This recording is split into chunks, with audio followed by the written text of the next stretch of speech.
Hello everyone welcome to Vijay academy YouTube channel रे आज विषय वस्तुटी होची ग्रह विनाशकारी वैज्ञानिक लेखक होचंती निखिलानंद पाणिग्राही।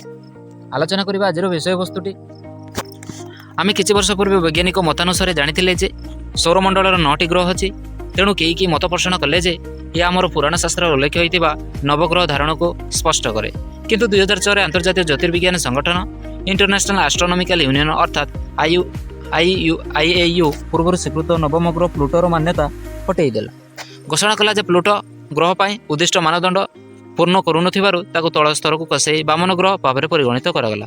फल इरस सरेस माके मके अहोमिया भाव नामित अन्य 4टी बामन ग्रह सह यार नाम जोड़ी होगला।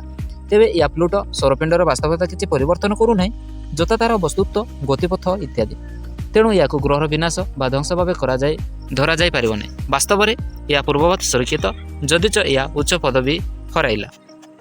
सौरमंडल ग्रह मान सम्बन्ध में वर्तमान स्थिति आम जपरी जाचे ता पचर रही अतीतर केमिति गोटे पर गोटे ग्रह ज्योतिर्विज्ञानी मैंने पर्यवेक्षण द्वारा आविष्कृत करते।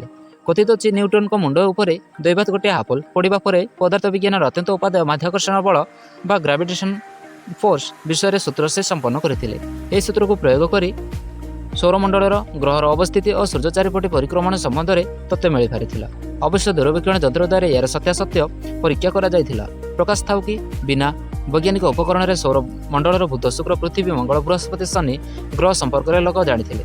तेज सप्तम ग्रह यूरेनस जर्मनी जन्मित ब्रिटिश ज्योतिर्विज्ञानी विलियम हेरस्केल सर्वप्रथम ठाब करते 13 मार्च 1771 मसीह।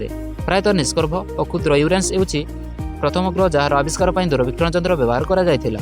अवश्य न्यूटन सूत्र यार स्थिति गाणितिक हिसाब पूर्व जना पड़ुला, तथापि निर्भुल भाव में यार कक्षे गतिपथ बुझे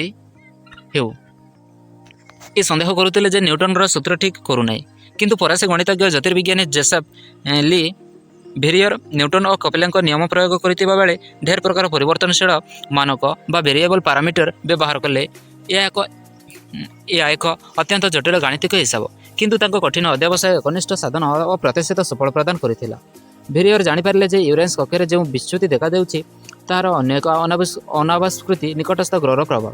तेणु या भित्ति कर से यूरेनस समस्या समाधान करने अष्टम ग्रह नेपच्यून को सर्वप्रथम चिन्हट कले कौ दिन चिन्हट कले सेप्टेम्बर 23, 1846। गाणितिक हिसाब से भेरियर नेपच्यून आकाश स्थिति संपर्क स्थान निरूपण कर यह संवाद ज्योतिर्विज्ञानी जोहान गोटफ्राइड गाले को जनइले। गाले बर्लिन पर्यवेक्षण प्रानहोफर दूरवीक्षण यंत्र द्वारा नेपच्यून को तुरंत देखी पारे जदिच यह सूर्यठार बहु दूर सहजरे देखा जाऊ नथिला। प्रकाश था कि ली भेरियर गणन ठारू मात्र 1 डिग्री अंतर नेपच्यून सेतेबेले रहिथिला। एही परिप्रेक्षी सिद्ध हैला जे न्यूटन माध्याकर्षण नियम ठीक।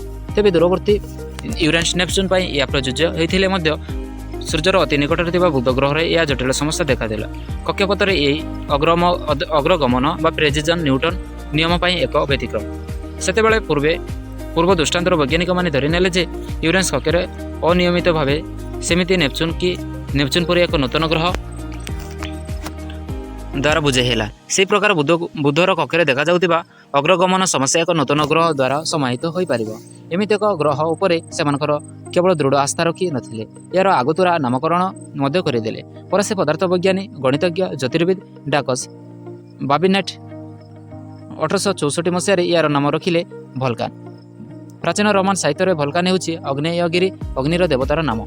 बाबिनेटଙ୍କ अनुसार यह ग्रह श्रेणी तापदीप्त मेघ जहाँ कि सूर्यर अति निकटर घूरी आसुछि। यह अस्तित्व निर्णय कर वैज्ञानिक मान वर्ष वर्ष धरी प्रचेषा कले। एपरिक जुलाई 29, 1869 मसीह से सूर्यपराग 1878 मसीहार पूर्ण सूर्यपराग बेले ए ग्रह को देखा शक्तिशाली दूरवीक्षण यंत्र नियोजन कले, किंतु निराश होगा ही सारला। से चिंता करते जे यही दिन सूर्यलोक किसी समय अनुपस्थित थिबा बेले ग्रहटी धरा पड़ा। दीर्घ 2 शताब्दी धरी नाना चेष्टा सत्वे भल्कान दृष्टिगोचर हो पारे ना। फल न्यूटन नियम सठिकता नहीं प्रश्नबाची सृष्टि है। 1915 मसीह एक जुगान्तकारी घटना घटिला जेतेबेले आइनस्टाइन बर्लिन स्थित फुसरियान एकाडेमी ऑफ साइंसेस एक वक्तृतामाला प्रदान कले। सेतेबेले से साधारण आपेक्षिक तत्व प्रथम कर उपस्थापन कले। से न्यूटन को माध्याकर्षण बल साधारण को संपूर्ण बदलाई देले। ए बल को स्थान काल वक्रता ମାଧ୍ୟମରେ ବୁଝାଇଲେ।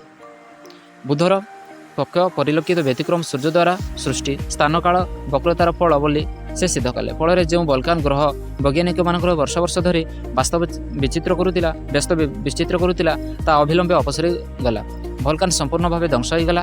ଲୋକେ ବୁଝି ପାରିଲେ ଯେ ଏକ କଳ୍ପନା ପ୍ରସ୍ତୁତ ଗୋଟିଏ ଆକାଶ କୁସୁମ ମାତ୍ର। ଏହି ସ୍ଥିତିକୁ ପରଖି ନେଲେ ଆମର ମନେ ପଡ଼େ ବସ୍ତୁ ନୁହେଁ ସେ ଅଟଇଟି ଧୂମ, ଅନ୍ୟ ନାମ ତାର ଆକାଶ କୁସୁମ। ରାଧାନାଥ ରାୟ ଲେଖିଥିଲେ ଚିଲିକାରେ। ଧନ୍ୟବାଦ।